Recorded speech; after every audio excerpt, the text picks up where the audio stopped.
घने जंगल में कल्लू खरगोश एक पेड़ के नीचे बैठकर डीप थॉट सोच रहा था। अगर ये अर्थ टूट जाएगा तो क्या होगा? अचानक तभी कल्लू खरगोश को एक भयानक सी आवाज सुनाई दी। पुराक! कल्लू खरगोश को लगा कि अर्थ सचमुच में टूट रहा है और वो उठकर हैरान परेशान होकर जंगल में भागने लगा। एक खरगोश ने कल्लू खरगोश को भागते हुए देखकर पूछा, ओए कल्लू, क्यों भाग रहे हो भाई? अर्थ टूट रहा है, तुम भी अपनी जान बचाकर भाग लो। दूसरा खरगोश ये सुनकर डर के मारे भागने लगा। उसे भागते देखकर बाकी के सारे खरगोश अर्थ के टूटने की बात सुनकर डर के मारे जंगल में भागने लगे। खरगोशों को भागते देखकर एक एक करके जंगल के सारे जानवर, बर्ड्स, इंसेक्ट्स भी अपनी अपनी जान बचाकर भागने लगे। जंगल का राजा शेर एक हिल पर लेटे धूप खा रहा था। शेर ने जानवरों को चीखते चिल्लाते हुए भागते हुए देखा। शेर राजा भागकर भीड़ के सामने रुककर जोर से दहाड़ने लगा।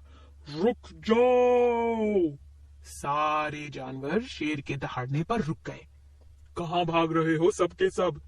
अर्थ टूट रहा है राजा साहिब, आप भी भाग चलो, एक पैरट ने कहा। तुम्हें किसने बताया? शेर राजा ने पूछा। मुझे बंदरों से पता चला साहिब, पैरट ने जवाब दिया।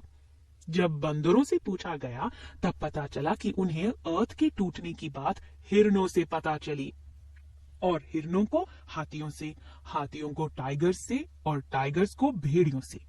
ऐसा करते करते बात आई खरगोशों पर और फिर आकर रुकी कल्लू खरगोश पर। शेर ने कल्लू खरगोश को बुलाकर पूछा, तुम्हें कैसे पता कि अर्थ टूट रहा है? मैंने अपने कानों से सुना है सरकार, कल्लू खरगोश ने जवाब दिया। अच्छा, शेर पूछने लगा, मुझे उस जगह ले चलो।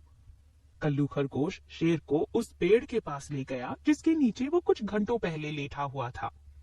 शेर ने देखा कि वो एक नारियल का पेड़ था और कल्लू खरगोश को पत्थरों पर गिरते हुए नारियल की आवाज आई थी। ये देखकर शेर ने जंगल के सारे जानवरों से कहा, अर्थ बिल्कुल भी सेफ है, अपने अपने घर वापस जाओ और अगली बार किसी बात को बिना सोचे समझे बिलीव मत कर लेना। ये सुनकर सारे जानवर रिलीव्ड हो गए और फिर से जंगल में सुख और शांति लौट आए।